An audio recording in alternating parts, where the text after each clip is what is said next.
मिसाइलों के हमले के बीच बड़े बड़े धमाकों के साथ और खेरसॉन से लेकर कीव तक पुतिन की नाकेबंदी पूरी है। ज़ेलेंस्की की फौज को घेर कर मारने के लिए पुतिन का प्लान बहुत खतरनाक है, क्योंकि पुतिन ने तैयार कर दिए हैं 5 वॉच टावर। पुतिन ने ये वॉच टावर क्राइमिया में तैयार किया है। यूक्रेन के अंदर डॉनबास में तो बहुत मजबूत वॉच टावर है। पुतिन का एक वॉच टावर बेलारूस में है, तो एक वॉच टावर बाल्टिक सागर के पास यूरोप के बीचों बीच कलिनिनग्राद में बना हुआ है। 5वां वॉच टावर पुतिन मोल्दोवा में बनाना चाहते हैं, और ये वॉच टावर पुतिन का सबसे खतरनाक निगरानी करने वाला अड्डा बन सकता है। ज़ेलेंस्की से दुश्मनी को अंजाम तक पहुंचाने के लिए पुतिन की तैयारी बहुत बड़ी है। ना वो कोई मौका खोना चाहते हैं, ना ही कोई कोना। पुतिन यूक्रेन को पूरी तरह से घेर कर मारना चाहते हैं, और इसके लिए अब वो ज़ेलेंस्की की मदद करने वाले देशों के आसपास भी एक ऐसा जाल बुनना शुरू कर दिए हैं जिसकी जद में जो भी आएगा वो मारा जाएगा। पुतिन अब इसी बहुत बड़े जाल का हिस्सा मोल्दोवा को बनाना चाहते हैं।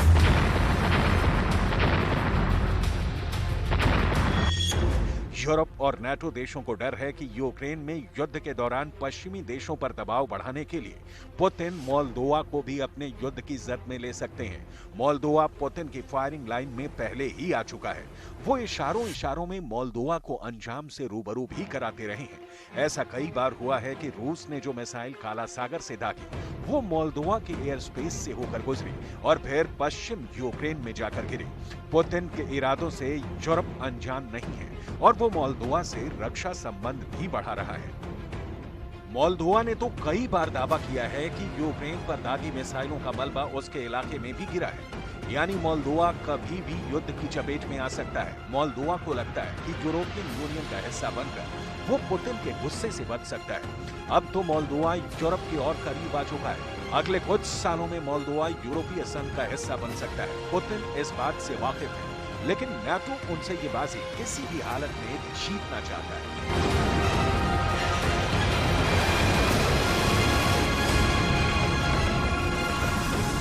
Dacă toată lumea se străduiește, atunci se poate realiza în câțiva ani, dar uitați-vă, de exemplu, în Balcanii de Vest, unde au avut suișuri și coborâșuri. Eu sper foarte mult ca administrația din Republica Moldova să rămână pe un suiș constant. Moldova की आबादी करीब 26 लाख है, और अब ये देश Romania और Ukraine के बीच सैंडविच जैसे स्थिति में है। मोल्दोवा का यूक्रेन के साथ 1200 किलोमीटर लंबा बॉर्डर है। लंबे वक्त से रूस और मोल्दोवा के संबंध भी उतार चढ़ाव वाले रहे हैं। रूस क्षेत्रफल के हिसाब से दुनिया का सबसे बड़ा देश है, वहीं मोल्दोवा भारत के केरल से भी छोटा है। मोल्दोवा में क्रेमलिन के समर्थन वाला अलगाववादी गुट भी है। इस गुट की मदद के लिए रूस ने करीब 1500 सैनिकों को मोल्दोवा में तैनात किया हुआ है, यानी पुतिन की सेना मोल्दोवा में मौजूद है।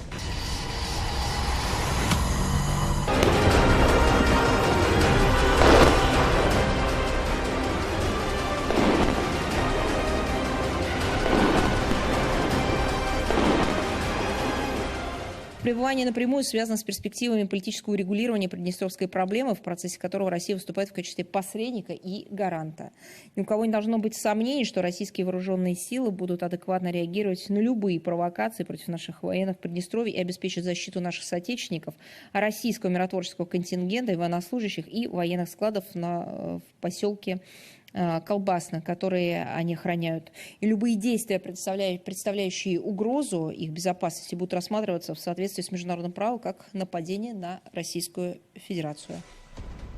21 मई की बात है, तब पुतिन बहुत गुस्से में थे, और उनके गुस्से की वजह ये मजमा था। ये मोल्दोवा की राजधानी चिशिनाउ है, और यहाँ हजारों लोग मोल्दोवा की यूरोपीय संघ में शामिल होने का समर्थन करने के लिए जमा हुए।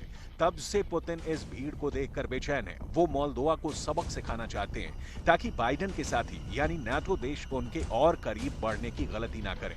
पश्चिमी देशों का ऐसा समर्थन पुतिन यूक्रेन में भी देख चुके हैं, और उसी के बाद 2014 में उन्होंने क्राइमिया को कीव से तोड़कर मॉस्को से जोड़ दिया था। रूस और मोल्दोवा के संबंध तेजी से बिगड़ते जा रहे हैं, मोल्दोवा यूरोपीय संघ में शामिल होना चाहता है और पुतिन इसके खिलाफ है। नेटो को लगता है कि रूस के युद्ध ने मोल्दोवा को अपनी जद में लिया, तो इस देश का भी वही हाल होगा जो इस वक्त यूक्रेन का हो रहा है। तब यहां भी पुतिन का वॉच टावर बन जाएगा।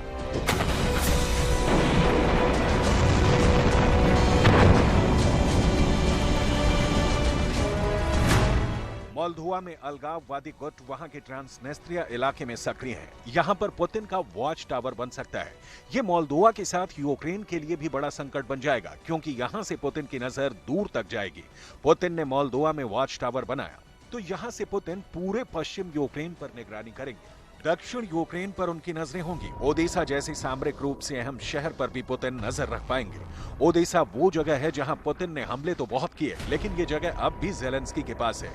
वहीं मोल्दोवा में वॉच टावर बना तो पुतिन दक्षिण की तरफ रोमानिया यानी कि एक नाटो देश को भी अपने चंगुल में फंसा सकते हैं।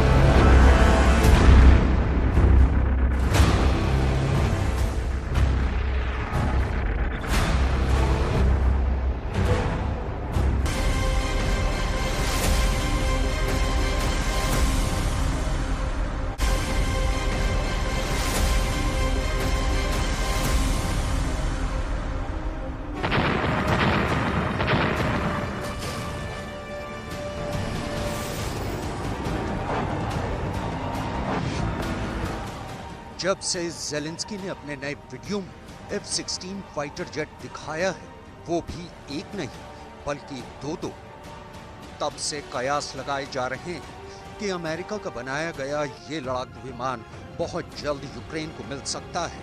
लेकिन अंदर की खबर क्या है? F-16 का कांटा लगातार पॉजिटिव और नेगेटिव के बीच घूम रहा है।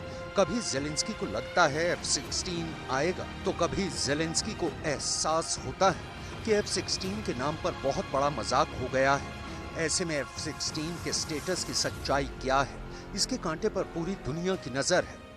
अब F-16 को लेकर ताज़ा खबर ऐसी है जो ज़ेलेंस्की को पूरी तरह मायूस तो नहीं, लेकिन बेचैन जरूर कर सकती है। इसके पीछे किसी की साजिश नहीं बल्कि तकनीकी पहलू है, जिसके आगे न ज़ेलेंस्की कुछ कर सकते हैं, ना ही बाइडेन के पास इस मुश्किल को हल करने का कोई रास्ता है। अगर यूक्रेन को F-16 मिला तो वो उसे सितंबर के बाद ही उड़ाने के लिए तैयार हो पाएगा, यानी अक्टूबर 2023 से पहले यूक्रेन को F-16 नहीं मिल पाएगा। कैलेंडर पर यह महीना देखकर बार बार ज़ेलेंस्की परेशान हो जाते हैं, लेकिन उनके बस की बात नहीं कि वो इस विमान की डिलीवरी पहले करा पाएं। अक्टूबर से पहले यूक्रेन को F-16 मिलना मुश्किल ही नहीं बल्कि तकनीकी रूप से नामुमकिन है। लेकिन लगता है कि ज़ेलेंस्की किसी और दुनिया में है और F-16 को लेकर उनके तेवर बैकफुट पर नहीं बल्कि फ्रंट फुट वाले नजर आ रहे हैं। Перший же український F-16 стане одним із найсильніших сигналів від світу, що Росія через її ж агресію лише втрачатиме, буде слабшою, ставатиме ще більш ізольованою. Це буде сигнал, що російський терор програв, а наш світ, який заснований на повазі до незалежних націй і до права народів самим обирати свій шлях. अब ऐसा क्यों है कि दुनिया का बहुत ही शानदार फाइटर जेट जो अमेरिका के लिए कॉम्बैट एविएशन की इज्जत माना जाता है, उसे हासिल करने के लिए ज़ेलेंस्की को पापड़ बेलने पड़ रहे हैं? क्यों ज़ेलेंस्की के लिए F-16 एक ऐसा हथियार साबित हो रहा है जिसके नाम बड़े और दर्शन छोटे साबित हो रहे हैं? क्योंकि विमान को जल्द हासिल करने से ज्यादा उसका फौरन इस्तेमाल करना ज़ेलेंस्की के बस की बात नहीं। ऐसा क्यों है, इसे समझना ज़ेलेंस्की के लिए बहुत जरूरी है, क्योंकि बड़ी बड़ी बातों से युद्ध नहीं जीते जाते। जंग में प्रैक्टिकल होना बहुत जरूरी है। इसलिए लड़ाकू विमान सप्लाई करने के ऐलान से लेकर उसे उड़ाने और दुश्मन को मार गिराने वाली दिक्कतों के बारे में जान लीजिए जो इस वक्त यूक्रेन के साथ हैं। F-16 पर ट्रेनिंग के लिए यूक्रेन के फाइटर पायलट को 18 महीने का वक्त लग सकता है। बेसिक ट्रेनिंग में ही 6 महीने लग जाते हैं। F-16 के रख रखाव के लिए यूक्रेन की एयरफोर्स को 5 से 6 महीने की ट्रेनिंग चाहिए होगी, तैयारी चाहिए होंगी। अमेरिका के एक्सपर्ट कह रहे हैं कि यूक्रेन के एयरबेस और उनकी हवाई पट्टियां इस स्तर की नहीं हैं कि वहां से F-16 ऑपरेट किया जा सके। लेकिन जेलेंस्की को लगता है कि आज शाम को जहाज मांगो तो कल सुबह अमेरिका उसे सप्लाई कर देगा और अगली शाम को उनकी वायुसेना उस F-16 से रूस के ठिकानों पर बमबारी शुरू कर देगी। За цей тиждень маємо значний прогрес і щодо сучасної авіації для України, яка стане ключовим компонентом нашого захисту в повітрі. Ми рухаємось в модернізації оборони швидше, ніж можна було би передбачити ще півроку тому. जेलेंस्की की बातें बताती हैं कि वो अब भी जमीन पर अपनी फोर्स को मजबूत करने की बजाय जोशीले वीडियो बनाना ज्यादा पसंद कर रहे हैं। उन्हें अब भी शॉर्टकट वाले आइडिया पसंद है। तब चाहे पुतिन इसका फायदा उठाकर उनसे मारियोपोल और बखमूत जैसे शहर क्यों न छीन ले और यूक्रेन की फौज को रौंदकर कीव की तरफ क्यों न बढ़ जाएं। जेलेंस्की अब भी F-16 की रट लगाए हुए हैं। जिस तरह इस विमान का कांटा लगातार पॉजिटिव और नेगेटिव के बीच घूम रहा है, जेलेंस्की की खुशफहमी उनकी गलतफहमी साबित हो रही है। F-16 को लेकर जेलेंस्की की उम्मीदों पर पानी फिर सकता है। F-16 का ये भटकता हुआ कांटा इसकी बहुत सही तस्वीर कही जाएगी। इन सब के बीच बाइडेन का ये डर बना हुआ है कि जेलेंस्की को अगर F-16 मिला तो मॉस्को पर अटैक जरूर होगा। ये बात पुतिन से ज्यादा बाइडेन और नेटो के लिए सबसे बड़ा खतरा है, क्योंकि तब पुतिन पूरे यूरोप में कहर मचा सकते हैं। मॉस्को पर ड्रोन से बड़ा अटैक हो चुका है। हालांकि जेलेंस्की का ड्रोन वाला इरादा अब F-16 फाइटर वाला अवतार लेने के लिए तैयार है। अगर ऐसा हुआ तो रूस की धरती को F-16 से निशाना बनाया गया तो ये बात तय है कि पुतिन पूरे यूरोप को जलाकर राख कर देंगे।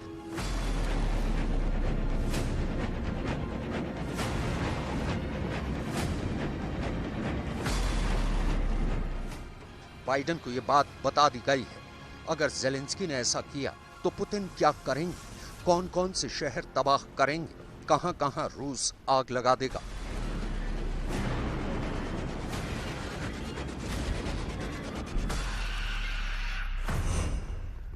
पुतिन के सबसे बड़े टारगेट पर रहेंगे नॉर्वे, द नेदरलैंड्स और डेनमार्क, जिनके जरिए जेलेंस्की को F-16 मिल सकते हैं।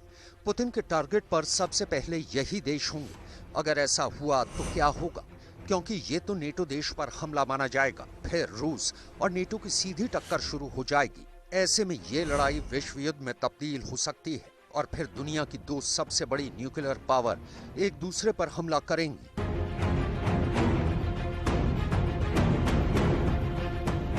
ऐसे में साफ खतरा परमाणु युद्ध का होगा, लेकिन बाइडेन ने यह रिस्क ले लिया है क्योंकि जेलेंस्की ने बाइडेन से मिलकर F-16 के बारे में एक कसम खाई है। बाइडेन का दावा है कि उन्होंने जेलेंस्की से वादा लिया है, वादा ऐसा जो जेलेंस्की कभी नहीं तोड़ेंगे। इस बात का पूरा भरोसा बाइडेन को दिलाया गया है।